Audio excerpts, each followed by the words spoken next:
Assalamualaikum warahmatullahi wabarakatuh. Saya Pena Marsanda, NPMB 1A022325.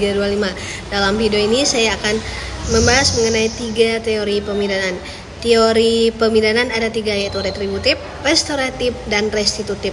Yang pertama itu teori restitutif atau dikenal dengan teori pembalasan, bertujuan untuk memberikan pembalasan kepada pelaku tindak pidana atas perbuatan yang dilakukannya. Tujuan utama dari teori pembalasan ini ialah harus sesuai dengan kesalahan yang diperbuat oleh pelaku tindak pidana.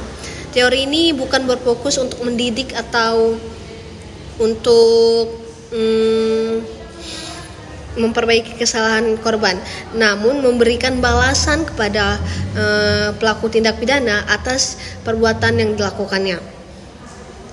Teori retributif ini melegitimasi pemidanaan sebagai sarana pembalasan atas perbuatan yang telah dilakukan, yang dipandang sebagai perbuatan asusila dan amoral di dalam masyarakat.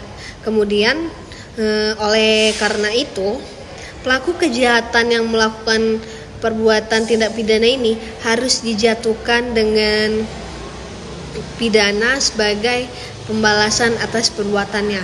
Kemudian yang kedua ini teori restoratif atau yang dikenal dengan restoratif justice, nama lainnya yaitu keadilan restoratif, merupakan penyelesaian perkara pidana yang berfokus pada kerugian yang dialami oleh korban.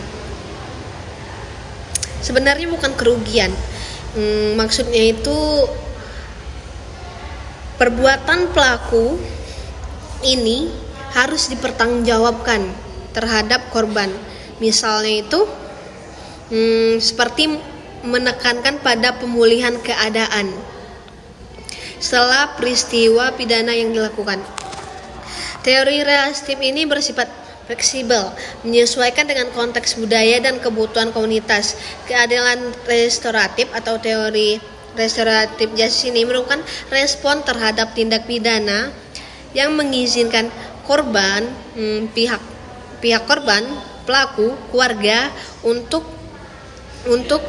terlibat dan membahas atas kerugian yang dialami korban ini dan untuk berupaya untuk mengembalikan keadaan ini lagi, untuk pelaku itu bertanggung jawab dan mengembalikan keadaan.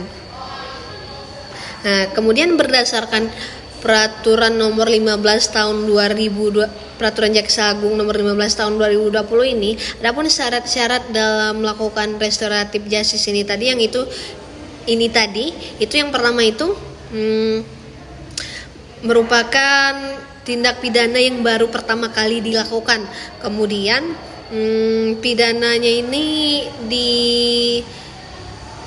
pidana kerugian, kemudian pidananya ini tadi dijatuhi tidak kurang dari 5 tahun atau di bawah 5 tahun.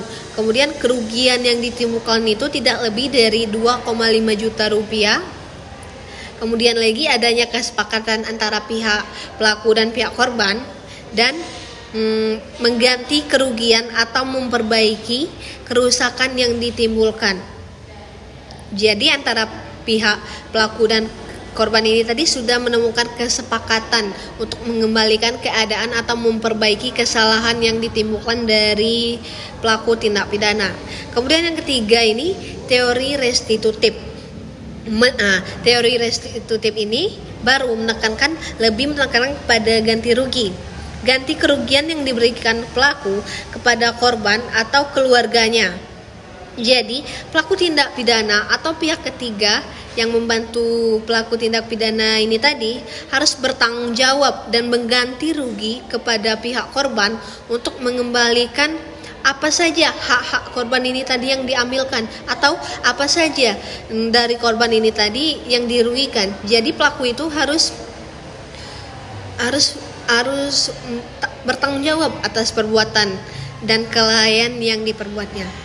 Baiklah, saya kira itulah pemaparan dari saya. Saya mohon maaf apabila terdapat kesalahan. Saya tutup. Wassalamualaikum warahmatullahi wabarakatuh. See you.